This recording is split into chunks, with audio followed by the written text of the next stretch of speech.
Hello दोस्तों, कैसे हैं आप लोग। आप लोगों का रुद्रा स्मार्ट क्लासेस में स्वागत है। और हम लोग कल हिंदी के बारे में पढ़े थे, जिसका परिचय यानी फंडामेंटल के बारे में बात हुई थी। आज हम लोग भाषा एवं बोली में अंतर, भाषा की संख्या, बोली की संख्या और उत्तर प्रदेश की बोली के बारे में चर्चाएं होंगी। मैंने आपको नेक्स्ट क्लास में ही बता दिया था कि आज हम लोग जो है कि भाषा बोली में अंतर और उत्तर प्रदेश की बोली की चर्चाएं होंगी। ठीक है, तो आइए हम लोग इस मुद्दे पे बात करते हैं। सबसे पहले हम लोग कल भाषा पढ़ेंगे, ये हम आपको बताए थे। तो भाषा में सबसे पहले यदि देखा जाए तो भाषा आपका जो है संस्कृत, यानी कि भाषा आपका किस धातु से बनाया गया है। तो भाषा आपकी संस्कृत की भाष धातु से बना है। किस धातु से बना है? संस्कृत के भाष धातु से आपका भाषा शब्द बनाया गया है। यानी जो धातु है वह संस्कृत की है, जिसका नाम है भाष धातु, और उस भाष धातु से भाषा शब्द बनाया गया है। क्लियर। अब हम आगे बढ़ते हैं कि जो भाषा है, इस भाषा की परिभाषा के बारे में हम बात करते हैं। तो जो भाषा की परिभाषा है, जब कोई व्यक्ति अपने भाव या विचार, हम कहेंगे जब कोई व्यक्ति अपने भाव एवं विचार को, कोई व्यक्ति अपने क्या करता है, भाव को और अपने विचार भाव और विचार को किसी अन्य व्यक्ति के सामने, किसी अन्य मतलब कोई तीसरा पर्सन, उनके सामने वह व्यक्त या प्रकट करता है। व्यक्त या प्रकट करता है। इसी के जो साधन को हम लोग क्या कह देते हैं? भाषा कह देते हैं। कोई भी व्यक्ति अपने भाव एवं विचार को किसी दूसरे व्यक्ति के सामने व्यक्त या प्रकट करने के साधन को भाषा कहते हैं। अब यहाँ पे आप देखिए कि दो बातें यहाँ पे सिर्फ रखा गया है कि कोई व्यक्ति है वो अपने भाव को और अपने विचार को किसी अन्य व्यक्ति के सामने वो क्या कर रहा है? व्यक्त कर रहा है या प्रकट कर रहा है। इसी के साधन को हम लोग क्या कह देंगे? भाषा कह देंगे। और भाषा संस्कृत की भाष धातु से बनाया गया है, यहाँ पे दर्शा दिया गया है। अब यहाँ पे देखिए कि जो एग्जाम्पल के रूप में समझिए, एक एग्जाम्पल हम देते हैं। यदि कोई व्यक्ति है, जैसे मान लिया जाए कोई व्यक्ति है, हम उसका एग्जाम्पल दे रहे हैं उदाहरण के रूप में। उदाहरण ले लीजिए। अब इस उदाहरण में देखिएगा कि एक व्यक्ति है जिसका नाम है, हम कह दिए रमेश नाम। क्या नाम है? रमेश है। अब इस रमेश को यदि 500 रुपये की आवश्यकता है, कितने के? 500 रुपये की जरूरत है। अब ये अपने माता जी से मांगेंगे या अपने पिताजी से 500 रुपये मांगेंगे या अपने बड़े भाई साहब से मांगेंगे, किसी अन्य सदस्य से, अपने घर के किसी सदस्य से 500 रुपये की रिक्वेस्ट करेंगे। और इनके घर वाले इनसे एक प्रश्न पूछेंगे। इनके सामने तुरंत क्वेश्चन मार्क लगेगा। इनके सामने किसी के द्वारा पैसा दिया जाएगा तो प्रश्न पूछेगा, आप क्या करेंगे? पैसा पूछेंगे घर वाले।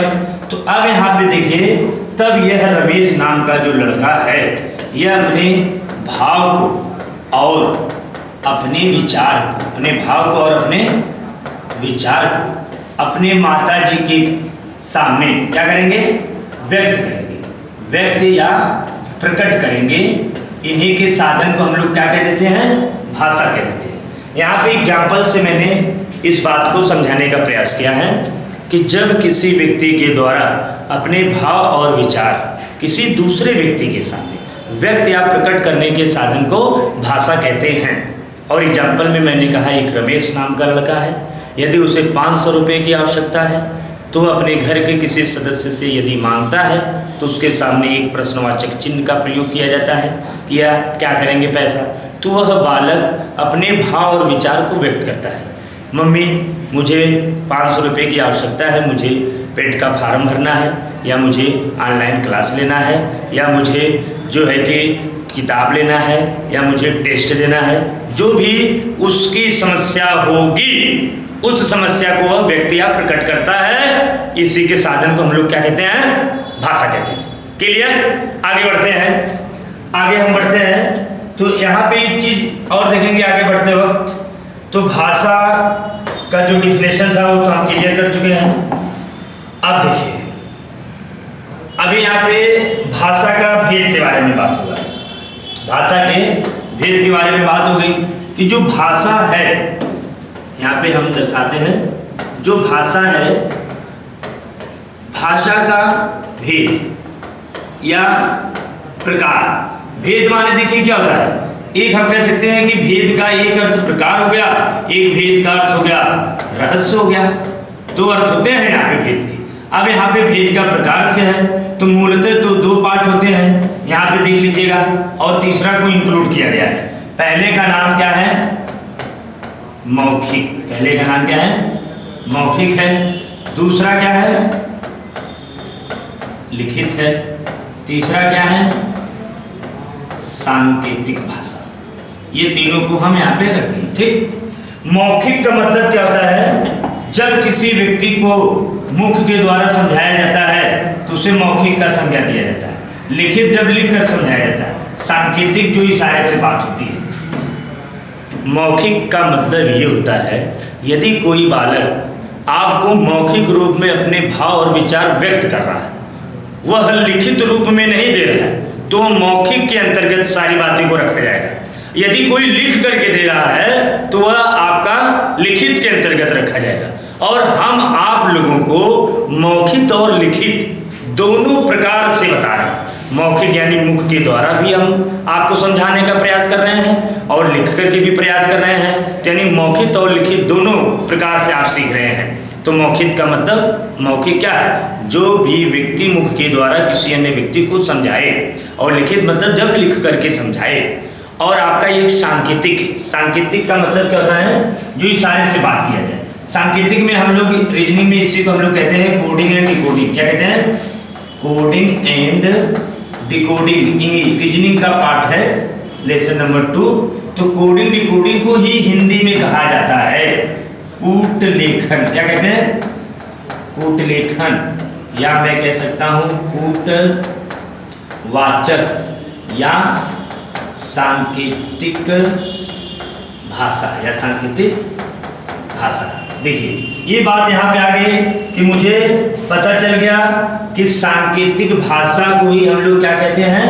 आपका कोडिंग डिकोडिंग। क्या कहते हैं? कोडिंग डिकोडिंग कहते हैं। तो इसीलिए मैंने आपको बता दिया कि मौखिक का मतलब मुख के द्वारा लिखित लिखकर, सांकेतिक जब किसी को इशारे से बात किया जाए या किसी संकेत, जैसे मैंने कह दिया कि मान लेते हैं आप सिटी में चल रहे हैं, वहाँ पे यदि रेड सिग्नल की बत्ती जलती है, सिग्नल होता है, यहाँ पे हमने कह दिया 1 2, यहाँ पे हमने कह दिया कि एक रेड लाइट है, एक ग्रीन है, एक येलो है। अगर रेड का सिग्नल ऑन हो गया, रेड सिग्नल क्या हो गया?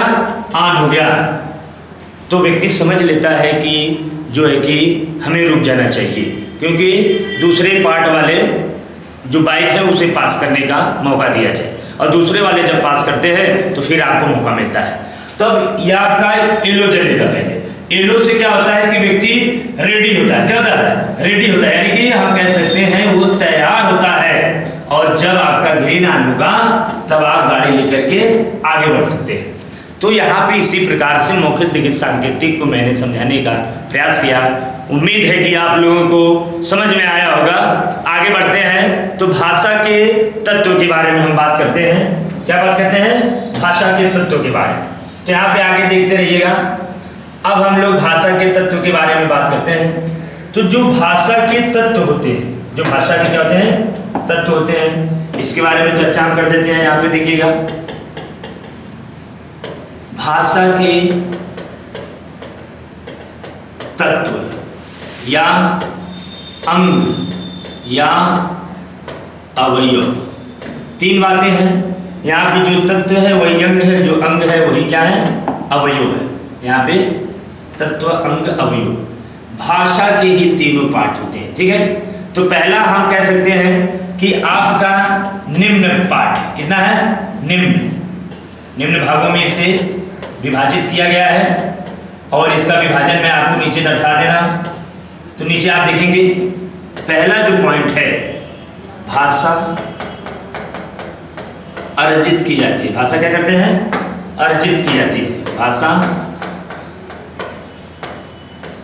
अर्जित की जाती है। पहला पॉइंट आपका भाषा अर्जित की जाती है। इसका मतलब ये हुआ, यदि कोई बालक है वह भाषा को अर्जित करता है, सीखता है, ग्रहण करता है। ऐसा नहीं कि उसके पिताजी की दी हुई भाषा पुत्र को विरासत में मिल जाता है। यदि आपके पिताजी अंग्रेजी बोल रहे हैं तो ये जरूरी नहीं है कि आप भी अंग्रेजी बोलेंगे। हाँ, आपने अंग्रेजी यदि आपने सीखा है, ग्रहण किया है, अर्जित किया है तो आप पुनः अंग्रेजी बोल सकते हैं। और यदि किसी की पिताजी डॉक्टर है तो जरूरी नहीं है कि उसका बालक भी डॉक्टर ही होता है। उसका बालक वकील हो सकता है, दरोगा हो सकता है, पुलिस हो सकता है। जिस क्षेत्र में आप मेहनत करेंगे उस क्षेत्र में आप सफल होंगे। इसीलिए यहाँ पे कहा गया है कि भाषा अर्जित करते हैं। भाषा को बालक क्या करता है? ग्रहण करता है, सीखता है। ठीक है, जैसा एटमॉस्फेयर देंगे वैसा बालक जो है कि भाषा को क्या करता है? अर्जित करता है। उसे वातावरण यदि अच्छा मिल रहा है तो वह अच्छा भाषा को ग्रहण करता है। अगर उसे वातावरण अच्छा नहीं मिल रहा है, जैसा वातावरण मिलेगा वैसे बालक भाषा को क्या करता है? ग्रहण करता है, सीखता है, पुनः उसी बात को क्या करता है? रिपीट करता है। ठीक है, क्लियर पहला पॉइंट। दूसरे पॉइंट पे हम लोग बात करते हैं। देखिए दूसरा जो पॉइंट है आपका, भाषा परिवर्तनशील होता है। क्या होता है? परिवर्तनशील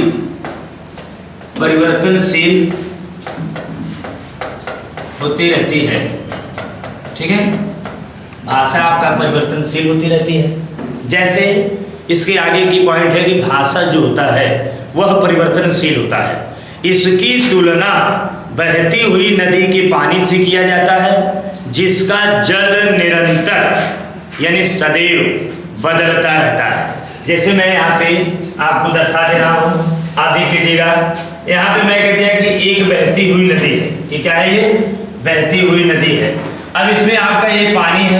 अब जल हमेशा जो है कि आपका आगे बढ़ता रहेगा, क्योंकि मैंने बहती हुई नदी का नाम लिया है। इस बात को ध्यान रखिएगा। ठीक है, अब यदि यहाँ पे एक कागज का टुकड़ा, यदि मैंने यहाँ पे एक कागज का टुकड़ा रख दिया या फेंक दिया, यह कागज का टुकड़ा यहाँ पर क्या स्थिर रहेगा? स्थिर रहेगा, बताइए रहेगा या नहीं रहेगा? तो यहाँ पे स्थिर नहीं रहेगा, आगे बढ़ जाएगा, क्योंकि जो जल है, जो पानी का बहाव है, उसे आगे लेते चले जाता है। जिस प्रकार से बहती हुई नदी का पानी सदैव बदलता रहता है, उसी प्रकार से भाषा भी सदैव बदलती रहती है। जैसे एग्जाम्पल देखिए, एग्जाम्पल से समझ लीजिए। एग्जाम्पल से मैं आपको यहाँ पे लिख दिया, जैसे एग्जाम्पल। अब यहाँ पे आप देखने का प्रयास करिएगा। मैं जैसे पहले होता था ग्लास का परिवर्तन करके, परिवर्तनशील बना के इसे बना दिया गया, क्या गिलास बनाया गया। ये आपका क्या हुआ? परिवर्तन हुआ कि नहीं हुआ? ये आपका क्या हुआ? परिवर्तन। दूसरा एग्जाम्पल भी समझ सकते हैं। जैसे मैंने कहा बाटल, क्या कहा? बाटल। अब बाटल का परिवर्तन करके इसे बना दिया गया, क्या बोतल। बोतल बना दिया गया। अब देखिए यहाँ पे भी परिवर्तन हो रहा है कि नहीं हो रहा है? बाटल से बोतल बना और गिलास से गिलास बना। उसी प्रकार से आईन से आईना बनता है और दर्पण से शीशा बनता है। देख रहे हैं कि नहीं? आईन से आईना, फिर दर्पण, फिर शीशा। जिस प्रकार से आपका परिवर्तन हो रहा है, जैसे वर्तमान टाइम की बात करें, लेटेस्ट वर्जन की बात करें, उस पर थोड़ा सा फोकस करिएगा आप लोग। जैसे क्या होता था? पहले होता था ब्रदर। क्या होता था? ब्रदर। जैसे मैं कह दिया कि ब्रदर, BROTHER, ब्रदर होता था। अब देखिए इसमें भी परिवर्तन कर दिया गया है लोगों के द्वारा। जैसे ब्रदर को क्या कर दिया गया, जो यहाँ पे THER है, इतने वर्ड को हाइड कर दिया गया, एक प्रकार से कहा जाए। है मतलब इस वर्डों को लिया ही नहीं जा रहा। लेटेस्ट वर्जन की जो बालक है, ब्रो, सिर्फ क्या बोल रहे हैं? ब्रो बोल रहे हैं। हे ब्रो, इधर जा रहे हैं। अब सोचिए कि क्या है ये परिवर्तन हुआ कि नहीं आपके सामने? तो यही परिवर्तनशील है, इसीलिए मैंने आपको क्या कहा? भाषा एक परिवर्तनशील है, इसकी तुलना बहती हुई नदी के पानी से किया गया है जिसका जल निरंतर सदैव बदलता रहता है। क्लियर? तीसरे पॉइंट पे हम बात करते हैं, आते हैं थर्ड नंबर पे बात करते हैं। तो थर्ड नंबर का जो पॉइंट है उस पे हम बात करते हैं। आप यहाँ पे थर्ड नंबर पॉइंट लिखते हैं। थर्ड नंबर की बात होगी तो थर्ड नंबर में जो भाषा होता है, भाषा व्याकरण पर अंकुश लगाता है। क्या लगाता है? अंकुश लगाती है। भाषा व्याकरण पर क्या करता है? अंकुश लगाती है। इस पॉइंट को मैं हाईलाइट कर दे रहा हूं। आपका व्याकरण पर क्या करती है? अंकुश लगाती है। आप देखिए, इस बात को समझने का प्रयास करिए। भाषा जो है वह व्याकरण पर अंकुश लगाती है। इसका तात्पर्य यह है कि जो भाषा है उसे सुव्यवस्थित सुसंगठित तरीके से कोई व्यक्ति व्यक्त करता है। ऐसा नहीं है कि भाषा का जो क्षेत्र है, व्यापक है, जो विस्तृत क्राइटेरिया है, उसमें आप बोली का प्रयोग करने लगे। गरिमा में रहकर जो बात किया जाता है वही भाषा होता है। जैसे महाभारत रामायण यदि आप देखे हैं तो उसमें भी भाषा का प्रयोग किया जाता था, लेकिन व्याकरण पर क्या लगाकर? अंकुश लगाकर के बात किया जाता था। भ्राता श्री कदाचित ये कार्य करना उचित नहीं है, यानी कि अपने भाई को भी मना कर रहा है तो कितना जो है कि उपदेश देकर, कितना बात को गरिमा में रहकर उपदेश दे रहा। आज की जो जनरेशन है वह कहीं पर आप सुने हैं कि भ्राता श्री कदाचित ये कार्य करना उचित नहीं है, ऐसे व्यक्त नहीं किया जा रहा है। आप समझ सकते हैं कि कैसे व्यक्त किया जा रहा है, मुझे बताने की जरूरत नहीं है। क्लियर? आगे हम बढ़ाते हैं। यदि व्याकरण पर अंकुश, जैसे हम हनुमान चालीसा ले लेते हैं। क्या ले लेते हैं? हनुमान चालीसा ले लेते हैं। तो हनुमान चालीसा में पहले कोई भी पढ़ेगा तो पहले दोहा पढ़ेगा कि पहले चौपाई पढ़ेगा, ये बताइए। तो पहले दोहा पढ़ते हैं फिर चौपाई पढ़ा जाता है, ना कि पहले चौपाई पढ़े फिर दोहा पढ़े। दोहा है, श्री गुरु चरण सरोज रज निज मनु मुकुर सुधारी, बरनउँ रघुबर विमल जसु जो दायक फल चार, बुद्धहीन तनु जानिके सुमिरौ पवन कुमार, बल बुद्धि विद्या देहु मोहि हरऊ कलेश विकार। तब जाकर के चौपाई पढ़ा जाता है। ये क्या है? यही व्याकरण पर अंकुश लगाया गया है। कबीर दास जी का नाम सुने होंगे।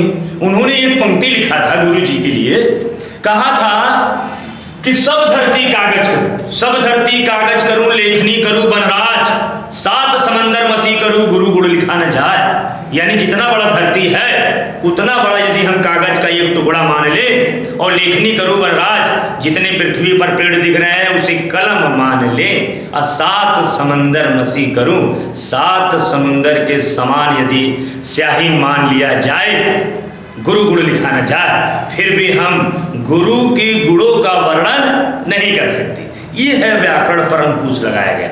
भोजपुरी यदि आप बोल रहे हैं, भोजपुरी गाना सुन रहे हैं, वहाँ पर व्याकरण पर अंकुश नहीं लगाया गया है। अगर एक रेडियो समाचार दूरदर्शन पत्र पत्रिकाएं की बात होती है तो वहाँ पे भी देखिए व्याकरण पर अंकुश लगाकर परनिष्ठित भाषा, मानक हिंदी अर्थात खड़ी बोली का प्रयोग किया जाता है। समझ रहे हैं? हमारा बात क्लियर हुआ? आगे नंबर एक और बचा है जिसका नाम है 4 नंबर है। अब 4 नंबर को भी समझने का प्रयास करिए, समझते रहिए और वीडियो को ज़्यादा से ज़्यादा लोगों के बीच में शेयर करिए और लाइक करिए, सब्सक्राइब करिए। जितना ज़्यादा आप हमारे प्रति क्या है एक लाइक दे देंगे, मुझसे उससे थोड़ा सा क्या है कि साहस मिल जाएगा, उत्साह मिल जाएगा कि हाँ मैं मेहनत कर रहा हूँ आप लोगों के लिए। फ्री ऑफ कास्ट रुद्रा जो स्मार्ट क्लासेस दे रहा है वो आपको फ्री ऑफ कास्ट दे रहा है, चाहे वो आपका मैथ हो, चाहे रीजनिंग हो, चाहे हिंदी हो, ठीक है। ये 3 सब्जेक्ट हमारे द्वारा फ्री प्रोवाइड कराया जा रहा है। तो आपको शाम को भी आपको क्लासेस मिलेंगे जिसमें आपका जो पढ़ाया जा रहा है उसी का आपको क्वेश्चन दिया जाएगा और क्वेश्चन आप हल करेंगे। नहीं हल करते हैं मैं बताऊंगा, एक्सप्लेन करूंगा। क्लियर? आइए बात करते हैं पॉइंट पे। तो 4 नंबर की पॉइंट है भाषा। भाषा आपका यहाँ व्याकरण पर अंकुश लगाया। अब भाषा सार्थक शब्दों का, भाषा सार्थक शब्दों का व्यवस्थित क्या है? व्यवस्थित समूह होता है। क्या होता है? व्यवस्थित समूह होता है।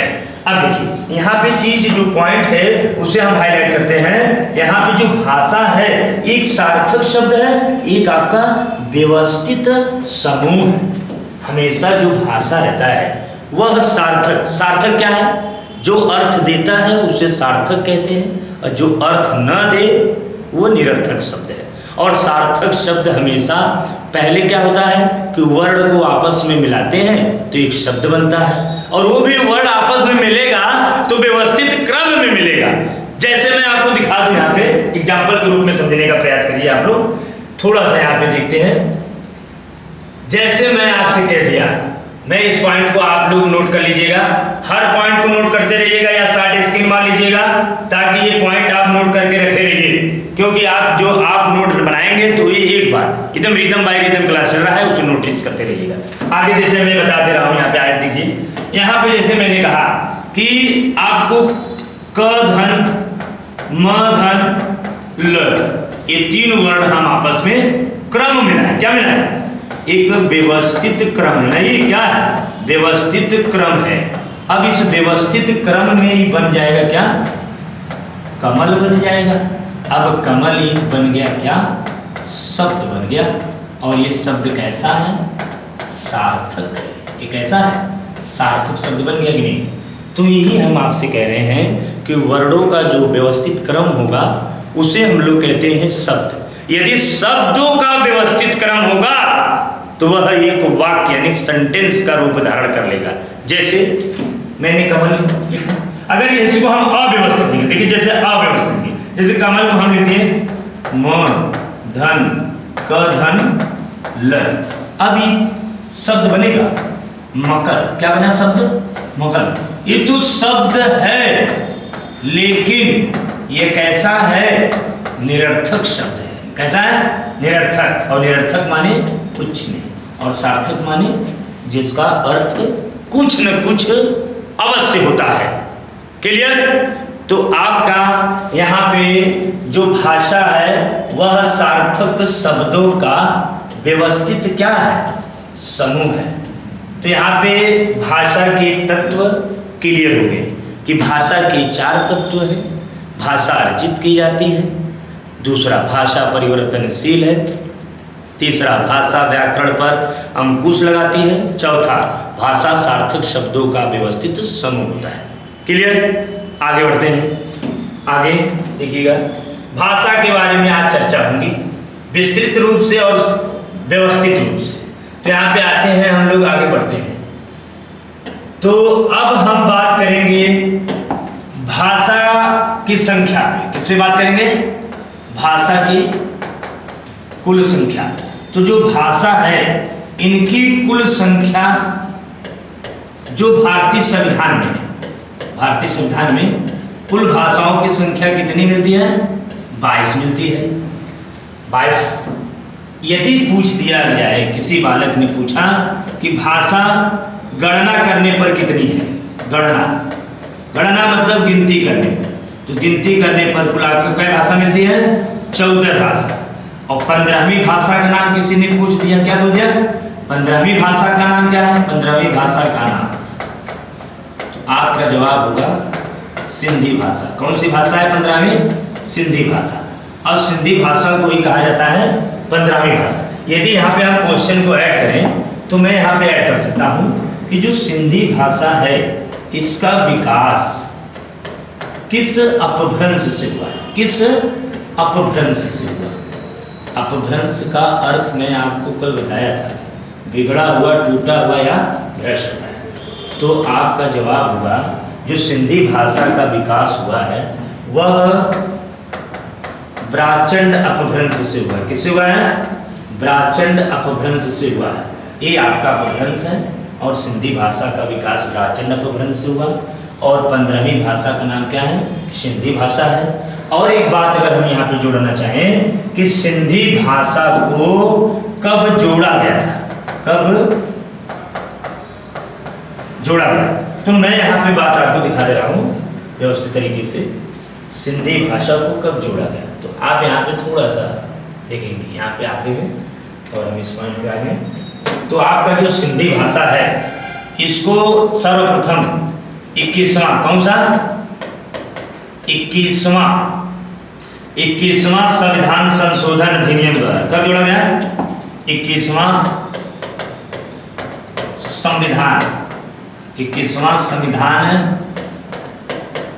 संशोधन अधिनियम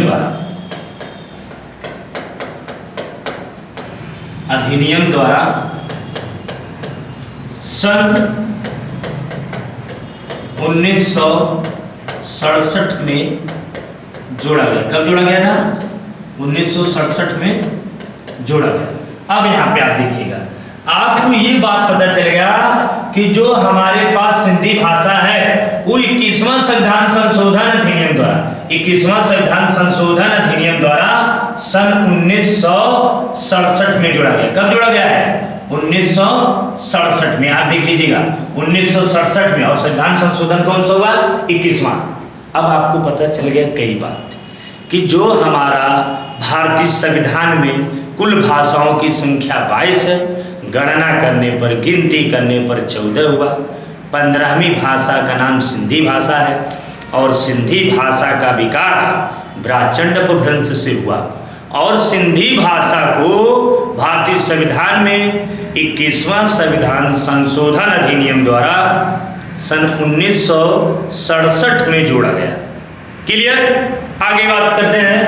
यहाँ पे पॉइंट नंबर नेक्स्ट की बात होगी, बोर्ड पे देखते रहिएगा। यहाँ पे पॉइंट हम बनाते हैं और इस पॉइंट पे हम क्वेश्चन को ऐड करते हैं। ठीक है? नमक, ट्रिक का नाम याद कर लीजिए। ट्रिक का नाम क्या है? नमक है। क्या है? नमक। नमक का मतलब क्या हुआ इसे भी समझ लीजिए कि नमक होता क्या है। यहाँ पे खाने वाला नमक नहीं है। यहाँ पे नमक का मतलब न से नेपाली, म से मणिपुरी और क से कोंकणी का है यहाँ पे तात्पर्य। क्लियर? आइए मैं लिख के आपको दिखाता हूँ। न से क्या हो जाएगा नमक में? नमक न से हो जाएगा आपका नेपाली हो गया, और म से क्या हो जाएगा? मणिपुरी हो जाएगा। क्या हो जाएगा? मणिपुरी। और क से क्या हो जाएगा? कोंकणी हो जाएगा। क्या हो जाएगा? कोंकणी। अब यहाँ देखिए नमक को हमने कैसे दर्शा दिया? नेपाली, मणिपुरी, कोंकणी। यानी न से हो जाएगा आपका नेपाली, म से मणिपुरी और क से कोंकणी। यहाँ पे दर्शा दिया गया है। अब बात होगी कि इनको कब जोड़ा गया भारतीय संविधान में? तो नेपाली, मणिपुरी, कोंकणी को, इन सबको। ठीक है? यहाँ पे हम दर्शाते हैं एरो के माध्यम से कि 71वां चौथा संविधान संशोधन, 71वां आपका जो संविधान संशोधन हुआ था वो आपका 71वां हुआ। कौन सा हुआ था? 71वां संविधान संशोधन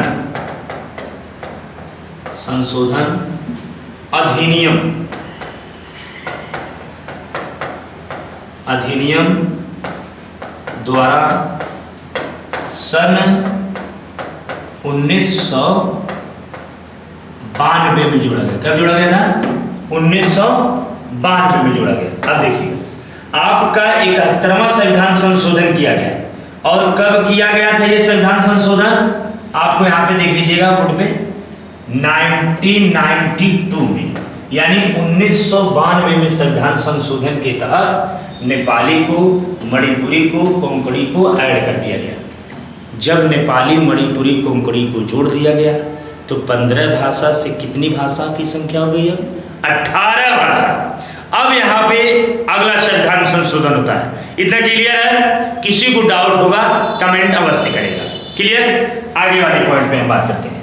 अगला पॉइंट है आपका, यहाँ पे भाषा की संख्या और बढ़ती है। जो भाषा की संख्या बढ़ती जा रही है, 22 से बढ़ेगी।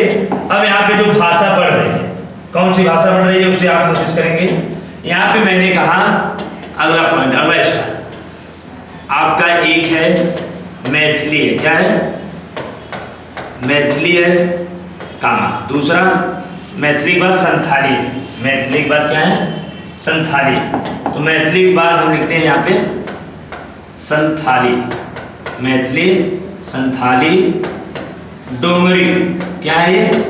डोंगरी। और एक है बोडो।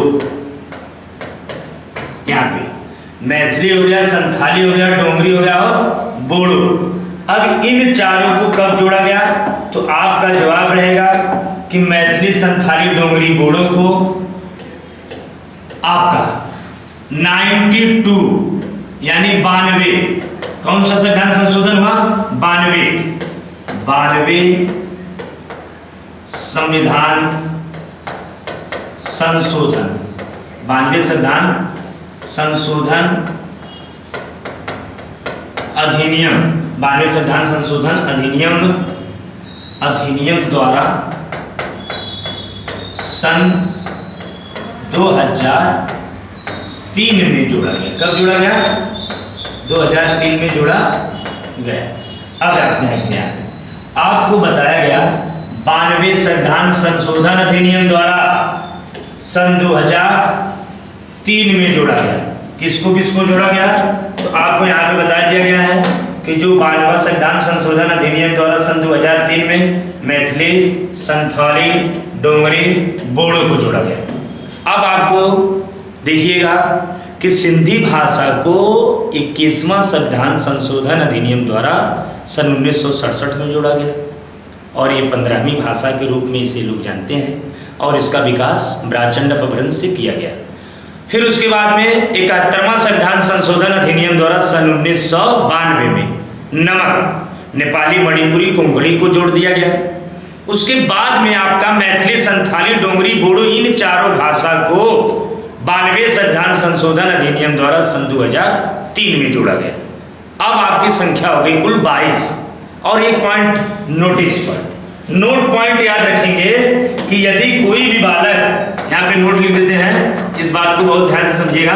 नोट पॉइंट में आपको यह बात को याद रखना है कि यदि कोई बालक है, उससे पूछा जाए कि भाषा के क्षेत्र में, भाषा के क्षेत्र में पुरस्कार कितनी भाषा को प्रदान किया जाता है, यानी कि दिया जाता है। अब कितनी भाषा को पुरस्कार प्रदान किया जाता है, तो आपका जवाब क्या होगा? 22, 18, 15, 14, 24। तो आपका जवाब होना चाहिए 24 भाषा को, यानी 22 भाषा है, लेकिन जब भाषा के क्षेत्र में पुरस्कार प्रदान की बात होती है तो उसमें 2 भाषा को और जोड़ दिया जाता है। उन दोनों का नाम क्या है? आपको मैं ऊपर दर्शाए हुए फिगर में दर्शा दे रहा हूँ। इसको हम नीचे करते हैं। यहाँ पे आपके पास 22 संख्या दिख रही है। अब इस 22 संख्या में मैं 2 भाषा को इंक्लूड कर दे रहा हूँ, ठीक है? कितने भाषा को? 2 भाषा को। यहाँ पे यदि 2 भाषा को जोड़ दिया जाए तो इनकी संख्या क्या हो जाएगी? 24 हो जाएगी। और जो 24 बनेगी वही भाषा के क्षेत्र में पुरस्कार होगा। और यहाँ पे 2 भाषा कौन बढ़ता है? पहला आपका है राजस्थानी, कौन बढ़ जाता है? राजस्थानी एक बढ़ेगी और दूसरा बढ़ जाएगा आपका अंग्रेजी। कौन सा बढ़ जाएगा? अंग्रेजी। अब एक राजस्थानी बढ़ गया और एक क्या बढ़ गया? अंग्रेजी बढ़ गया। अब आपके पास 22 था, यदि इन 2 को ऐड कर दिया जाए आपस में तो भाषा का जो पुरस्कार का क्षेत्र में कितनी भाषाओं के लिए प्रदान किया जाएगा? आपका जवाब होगा 24 भाषा को दिया जाएगा। क्लियर? आगे बढ़ते हैं। जहां पे आपको डाउट होगा वहां पे आप कमेंट करते रहिएगा, पूछते रहिएगा, ठीक है? आगे बढ़ते हैं। भाषा के क्षेत्र में पुरस्कार कितनी भाषाओं को प्रदान किया जाता है? तो आपका जवाब होगा 24 भाषा का। कितना भाषा है यहाँ पे? 24 भाषा के लिए पुरस्कार प्रदान किया जाता है। क्लियर है ना? अभी तक तो मैं भाषा के बारे में चर्चा कर रहे थे कि भाषा संस्कृत के भाष धातु से बना, भाषा के तत्व, भाषा के भेद और भाषा के जो पॉइंट थे, कौन सा संविधान संशोधन अधिनियम द्वारा किस भाषा को जोड़ा गया। क्लियर हुआ? आगे पॉइंट पे बात करते हैं। भाषा बोली में अंतर। किस पे बात करेंगे? भाषा बोली पे अंतर पे हम बात करते हैं। तो जो भाषा बोली का अंतर होगा उस पे हम चर्चा कर देते हैं, ठीक है? यहाँ पे आते हैं भाषा बोली में अंतर। अब देखिएगा भाषा बोली में अंतर क्या है, इसे आप पॉइंट पे नोट करते रहिएगा। ये आपका भाषा है एवं बोली में अंतर। भाषा बोली में क्या है? अंतर। तो भाषा बोली में अंतर पे हम बात करते हैं, इसको हटा देते हैं। भाषा एवं बोली में अंतर। तो भाषा एवं बोली में अंतर क्या है, इसे हम दिखाते हैं। ये भाषा है और ये बोली है, इनमें हम यहाँ पे फिगर के माध्यम से दर्शा दे रहे हैं अंतर। तो भाषा बोली में यदि देखा जाए तो सूक्ष्म निम्न अंतर है।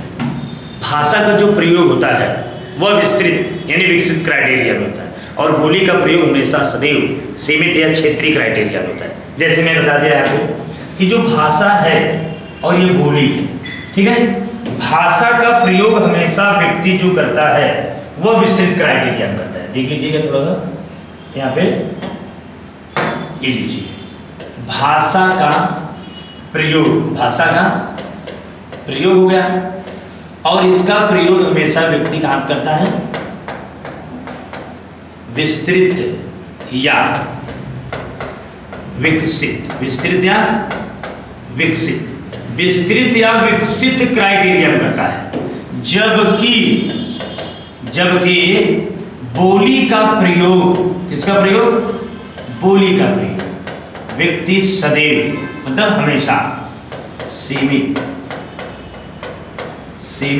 या क्षेत्रीय, सीमित या क्षेत्रीय स्थानों पर करता है। कहाँ करेगा, सीमित या क्षेत्रीय स्थानों पर करता है। अब आप देख लीजिए फिगर के माध्यम से इसको बनाया गया है, और ये आपका महत्वपूर्ण है और इसे आप याद रखेंगे और फिगर बना लेंगे। सबसे पहले भाषा बोली में अंतर को बताना रहेगा, तो आपको जवाब रहेगा कि भाषा बोली में निम्नलिखित प्रकार के अंतर होते हैं। भाषा का प्रयोग विस्तृत या विकसित क्राइटेरिया में किया जाता है, जबकि बोली का प्रयोग व्यक्ति सदैव सीमित या क्षेत्रीय स्थानों पर करता है। यही बातों को मैंने एक छोटा फिगर के रूप में आपको दर्शाया है कि भाषा का प्रयोग व्यक्ति कहाँ पे करता है, सदैव विस्तृत या विकसित एरिया में, और बोली का प्रयोग कहाँ करता है, सीमित या क्षेत्रीय स्थानों पर करता है। जैसे मैं बोलूँ, अगर हम मान लीजिए हम कहीं पेपर देने जा रहे हैं, या कोई अननोन व्यक्ति कहीं अन्य प्लेस पे जा रहा है, तो उस स्थान के बारे में वो नहीं जानता है। लखनऊ, दिल्ली, कानपुर, पटना, बिहार, राजस्थान, मध्य प्रदेश, हरियाणा, छत्तीसगढ़, गोवा, बस्ती, चंपारण, सिवान, किसी हम चले गए, कहीं पे चले गए, वहाँ के बारे में मुझे इतनी जानकारी नहीं है जितनी जानकारी की जौनपुर के बारे में है कि नहीं। हमसे कोई पूछेगा वाजिदपुर तिराहा कहाँ, तुरंत बता देंगे। अगर हमसे कोई पूछ दिया अननोन प्लेस का नाम, तो मैं कहाँ से बताऊँगा, मुझे जानकारी ही नहीं है। तो इसलिए हमेशा जब वो व्यक्ति बाहर निकलता है तो पर्सनालिटी डेवलपमेंट यानी भाषा का प्रयोग करने लगता है, और जब वो व्यक्ति गांव में बिलोंग करता है और अपने गांव घर परिवार में आता है तो वो बोली का प्रयोग करने लगता है। क्लियर, आगे बढ़ बात करते हैं। मैं आपको बताया अभी कि जो भाषा का संख्या है, मैंने यहाँ पे आपको दर्शा दिया है कि भाषा की संख्या आपसे पूछेगा तो आपका जवाब क्या होगा कि भाषा की संख्या गुरुजी 22 बताए हैं। अब यहाँ पे एक चीज नया है कि बोली की संख्या कितनी होती है, तो बोली की संख्या आप बताएंगे कितना होता है। बोली की संख्या 18, बोली की संख्या कितनी होती है, 18 होती है। यहाँ पे दिखा देते हैं आपको दर्शा के, बोली की संख्या 18 होती है। क्या होती है, 18। यहाँ पे मिलाते हैं इसको, और बोली की संख्या हम रखते हैं, बोली की संख्या 18 होती है। कितना होता है, 18। और एक क्वेश्चन इसमें और, उपबोली की संख्या कितनी होती है। देखिए ये पेपर का सवाल है आपका, उपबोली की संख्या एग्जाम में पूछा गया है, और उपबोली की संख्या होती कितनी है, 5 होती है। अब आप यहाँ पे 2 पॉइंट क्लियर हुआ कि जो भाषा था 22 था, गणना करने पर 14 हुआ, और 15वीं भाषा का नाम सिंधी है। भाषा के क्षेत्र में पुरस्कार 24 भाषा को दिया जाता है, राजस्थानी अंग्रेजी बढ़ जाता है। अब यहाँ पे बोली आ गया, अब तो बोली की संख्या 18 होता है, और उपबोली की संख्या कितनी होती है, 5 होती है। उसको हम दिखाते हैं, आपको बोर्ड पे दर्शा देते हैं। तो सबसे पहले जो बोली होता है, मैं बोली को यहाँ पे दर्शा रहे हैं। पहला होता है आपका पश्चिमी हिंदी। क्या होता है, पश्चिमी हिंदी। पहला पश्चिमी हिंदी, दूसरा पूर्वी हिंदी, तीसरा बिहारी हिंदी, चौथा राजस्थानी हिंदी, और 5वां पहाड़ी हिंदी। यही आपका 1 पॉइंट, 2 पॉइंट और 3, और ये 4 हो गए, और ये 5 हो गए। इसी क्षेत्र का बात किया जाएगा कि राजस्थान में मेवाती बोलते हैं, मारवाड़ी बोलते हैं, मालवी बोलते हैं, जयपुरी बोलते हैं, कि पश्चिम साइड की बोली है, पश्चिम साइड में जबकि बोला जाता है ब्रज भाषा, क्या क्या बोलते हैं, ब्रज भाषा। रुकिए एक सेकेंड की बात है, यहाँ पे पश्चिम साइड में जो भाषा की बात किया जा रहा है, तो पश्चिम साइड की जो भाषाएं हैं, पहला पश्चिम साइड में ब्रज भाषा, अवधी, बघेली, हाँ देखिए ब्रज भाषा हो गया, कन्नौजी हो गया, बुंदेली हो गया, खड़ी बोली हो गया, क्या हो गया, खड़ी बोली हो गया। आपका इस पे चर्चा किया जाएगा। और पूर्वी साइड में जो बोला जाता है, अवधी बोलते हैं, बघेली बोलते हैं और छत्तीसगढ़ी का प्रयोग करते हैं। बिहार साइड में क्या बोलते हैं, भोजपुरी बोलते हैं, क्या बोलते हैं, भोजपुरी बोलते हैं, मगही बोलते हैं और मैथिली बोलते हैं। और राजस्थान में किसका बात करेगा, मेवाती का बात करेगा, मारवाड़ी का बात करेगा, मालवी का बात करेगा और जयपुरी का बात करेगा।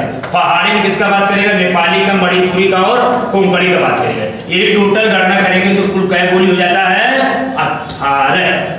अब आपको यहाँ पे समझ में आया नहीं होगा, क्योंकि हम इसको शॉर्टकट में लिखे हैं और वही बालक समझ सकता है जो बोली को जानता है। यदि हम इसको दर्शाएं बेहतरीन तरीके से तो आप बात को समझ सकते हैं। यहाँ पे आइए थोड़ा सा हम इसको दर्शा देते हैं, 1 मिनट का टाइम लगेगा, आप देख सकते हैं। और इसको हम दर्शा देते हैं, थोड़ा सा क्लियर हो जाए, ठीक है। आइए तो मैं आपको वहाँ पे देखिए बोर्ड पे मैंने पहले ही लिखा है कि कुल बोली की संख्या क्या होती है, 18 होती है, देख रहे हैं ना। तो मैं 18 भी यहाँ पे दर्शा दे रहा हूँ, ठीक है। आइए तो सबसे पहला पॉइंट पे हम लोग बात करते हैं कि भैया जो बोली है, यहाँ पे लिख दे रहे हैं ताकि जानते रहिए कि बोली की बात किया जा रहा है। बोली की संख्या आपको कितना बताया गया, 18 बताया गया। अब ये 18 कौन बोली है, पहला आपका आता है पश्चिमी हिंदी, पहला कौन है, पश्चिमी हिंदी 1 नंबर। दूसरे पे आता है आपका पूर्वी हिंदी, तीसरे पे आता है आपका बिहारी हिंदी और नंबर 4 पे आती है आपकी राजस्थानी हिंदी, क्या कहते हैं, राजस्थानी हिंदी। और 5वां नंबर पे आपका आता है पहाड़ी हिंदी। अब आपके पास व्यवस्थित तरीके से 5 हो गए पॉइंट। अब 5 पॉइंट की बात किया जाए, कितना पॉइंट की, 5 पॉइंट की सिर्फ बात होगी, ठीक है। पहला है आपका पश्चिमी, पूर्वी, बिहारी, राजस्थानी और पहाड़ी। अब आप देखिएगा यहाँ पे सबसे पहले पश्चिम साइड में ब्रज भाषा बोलते हैं, क्या बोलते हैं, ब्रज भाषा, कामा खड़ी बोली। ब्रज भाषा का क्या कहते हैं, खड़ी बोली, कामा कन्नौजी, कौन सा है, कन्नौजी है। फिर उसके बाद क्या है, बुंदेली। कन्नौजी के बाद क्या है, बुंदेली है। आपको यहाँ पे आगे हम दर्शा दे रहे हैं, कन्नौजी के बाद आपका बुंदेली है। थोड़ा सा एरिज कर देते हैं। अब देखिएगा आप यहाँ पे देखते रहिएगा, आपका आता है कन्नौजी, ब्रज भाषा, खड़ी बोली, कन्नौजी, फिर कामा बुंदेली, बुंदेली के बाद कामा बांगरू, क्या आ जाएगा, बांगरू।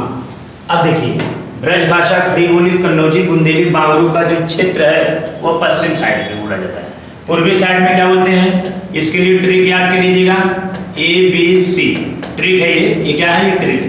ABC का मतलब क्या होता है, A का मतलब हो जाएगा अवधि, क्या हो जाएगा, अवधि। B का मतलब क्या हो जाएगा, बघेली, क्या हो जाएगा, बघेली। और C का मतलब क्या हो जाएगा, छत्तीसगढ़ी, क्या हो जाएगा, छत्तीसगढ़ी हो जाएगा। अब आते हैं हम लोग कितने, 3rd पॉइंट में आते हैं। तो 3rd पॉइंट बिहारी है, और बिहार साइड में आप जानते हैं भोजपुरी, कौन सा है पहला, भोजपुरी। मगही, मगही है, और क्या है, मैथिली, मैथिली, यानी कि भोजपुरी, मगही, मैथिली का प्रयोग करते हैं। 4 नंबर पे आते हैं राजस्थान में। तो राजस्थान में आपका प्रयोग होता है मेवाती, मारवाड़ी, मेवाती के बाद मारवाड़ी, उसके बाद मालवी, मालवी के बाद जयपुरी। ये आपका क्लियर होता है। आप लास्ट पॉइंट पे पहाड़ी हिंदी। पहाड़ी हिंदी में आपका नेपाली आता है, क्या आता है? नेपाली, मणिपुरी। नेपाली बात क्या आता है? मणिपुरी। और मणिपुरी की बात आता है नेपाली पर मणिपुरी। नेपाली मणिपुरी उसको हम लोग याद कर लिए नमक। नमक वाला पॉइंट पे हम लोग चलेंगे, ठीक है। तो यहाँ पे नेपाली है, कुमायूनी है। दूसरा नंबर पे क्या है? नेपाली पर कुमायूनी है। नेपाली है और उसके बाद में कुमायूनी, कुमायूनी है। फिर उसके बाद में आपका ये लास्ट पॉइंट है गढ़वाली। कौन सा है? गढ़वाली। अब आपकी कुल भाषा की संख्या कितनी हो जाएगी? 18 हो जाएगी। अब यहाँ पे मैंने आपको बता दिया कि जो भाषा बोली है, बोली की संख्या कुल कितनी है? यहाँ देखिए 18 है। अब देखिए ब्रज भाषा 1, खड़ी बोली 2, कन्नौजी 3, बुंदेली 4, बांगरू 5। यानी कि पश्चिम साइड में कितनी भाषा बोली का प्रयोग हो रहा है? 5। अब पूर्वी साइड में अवधी 1, बघेली 2 और छत्तीसगढ़ी 3। यानी कि 3 प्रयोग हो रहा है कहाँ पे? पूर्वी हिंदी में। भोजपुरी आप देखिए, भोजपुरी 1, मगही 2 और मैथिली 3 प्रयोग हो रहा है कहाँ पे आपका? बिहारी 4, मेवाती, मारवाड़ी, मालवी, जयपुरी का प्रयोग कहाँ पे हो रहा है? राजस्थान 4 हो गया। ये 3 हो गया, ये 4 हो गया। अब आपका नेपाली, कुमायूनी और गढ़वाली, ये आपका कितना हो गया? 3 हो गया। अब आप इसको ऐड कर दीजिए, सबको जोड़ दीजिए यहाँ पे लास्ट में। तो 5, 3, 8, 8 और 3 यदि 8 में डाला जाए 11, 11, 4, 15, 3, 18। इसीलिए मैंने आपको क्या कहा? बोली की संख्या कितना होता है? 18 होता है। यहाँ पे देखिएगा, और इसके पहले भी मैंने आपको दर्शाया है। ऊपर देखिएगा बोली की संख्या कितना दर्शाया गया है। आप देखिए बोली की संख्या यहाँ पे भी दर्शाया गया है कितना आपका? 18। और उपबोली की संख्या कितनी है? 5 है। और ये उपबोली 5 कौन सी है? इसे भी आप देख लीजिएगा बोर्ड पे। उपबोली 5 का नाम क्या है? तो यहाँ पे सबसे पहले हम लोग यदि बात करें कि पश्चिम साइड की यदि एक बोली को निकाला जाए तो उपबोली का दर्जा दे देंगे। पूर्वी साइड का एक बोली निकाला जाए उसे भी दे देंगे। एक बिहार साइड का, एक राजस्थान का और एक पहाड़ी इलाका की। एक एक बोली को निकाल करके 5 उपबोली का दर्जा दे दिया जाता है। और नोट पॉइंट को याद रखिएगा, एक बात को फिक्स या निर्धारित ये नहीं किया गया है कि पश्चिम साइड की ब्रज भाषा आपकी उपबोली के अंतर्गत रखा जा रहा है। पश्चिम साइड की जो है बोली, चाहे वो आपका ब्रज भाषा हो, चाहे खड़ी बोली हो, कन्नौजी हो, बुंदेली हो या बांगरू हो, किसी एक बोली को उपबोली का दर्जा दिया जा सकता है। अगर पूछा जाए कि ब्रज भाषा किस वर्ग की बोली है? पश्चिम। अगर पूछ दिया जाए कि ब्रज भाषा किस वर्ग की उपबोली है, तो भी आपका जवाब पश्चिमी ही होना चाहिए। तो आपका यहाँ पे पश्चिमी साइड हिंदी हो गया, और पूर्वी साइड में अवधी, बघेली, छत्तीसगढ़ी बोलते हैं, और बिहार साइड में भोजपुरी, मगही, मैथिली, और राजस्थान में मेवाती, मारवाड़ी, मालवी, जयपुरी, पहाड़ी इलाका में नेपाली, कुमायूनी, गढ़वाली का प्रयोग किया जाता है। क्लियर? यहाँ पे भाषा एवं बोली में अंतर हम लोगों ने आज की क्लास में क्या क्या पढ़ा? आज की क्लास में भाषा क्या है, बोली क्या है, भाषा बोली में अंतर कितना है, भाषा की संख्या, बोली की संख्या, भाषा के तत्व या अंग, अवयव, इसके बारे में चर्चा हुई, और वो जो तत्व हैं उनके बारे में चर्चाएं किया गया है। फिर बोली जो थी उनकी संख्या कितनी है उनको यहाँ पे दर्शाया गया है। तमाम प्रकार की जो बातें हुई हैं इसमें से 2 से 3 क्वेश्चन हमेशा पूछा जाता है एग्जाम में, इसलिए आप इसे नोट करके इसको क्या करेंगे अपने नोटबुक पे। अब हमारी जो नेक्स्ट क्लास होगी, कल की क्लास, नेक्स्ट क्लास होगी, जो अगली क्लास हमारी आपसे मुलाकात होगी अगली क्लास में। तो अगली क्लास में हम आपको आज शाम को आपका क्वेश्चन पेपर हल होगा। क्या होगा? आपका प्रश्न हल किया जाएगा, ठीक है ना? प्रश्न हल हम लोग करते हैं आज शाम की क्लास में प्रश्न को हल किया जाएगा। उसको जो पढ़ाया गया है कल की क्लास और आज की क्लास, दोनों क्लास का क्वेश्चन बनाया जाएगा, और उसके बाद में आपको पूछा जाएगा, आपका जवाब आना चाहिए। फिर उसके बाद में जितना हो सकता है उतना शेयर करिए और लाइक सब्सक्राइब जरूर करते रहिएगा मित्र, वही हमारा है ताकत है। आगे हम बढ़ा रहे हैं, तो यहाँ पे नेक्स्ट की क्लास में हम लोग बात करते हैं कि जो राष्ट्रभाषा क्या होता है, राष्ट्रभाषा एवं राजभाषा, ठीक है। राष्ट्रभाषा और राजभाषा के बारे में हम लोग बात करेंगे, और यहाँ पे मानक हिंदी के बारे में बात करेंगे, परिनिष्ठित भाषा जिसे हम लोग कहते हैं। फिर उसके बाद में कितने राज्य में हमारे हिंदी का जो है कि वर्चस्व है।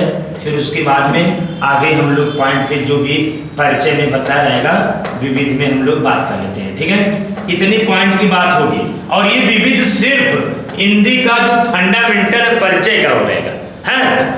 इसके बाद में हम लोग आगे की क्लास में शब्द पढ़ेंगे, वर्णमाला पढ़ेंगे, शब्द भेद के बाद हम लोग पढ़ेंगे संज्ञा, सर्वनाम, विशेषण, क्रिया, तमाम प्रकार का है, उसे एक एक आराम से पढ़ा जाए, कोई दिक्कत नहीं है। क्लियर? तो थैंक यू।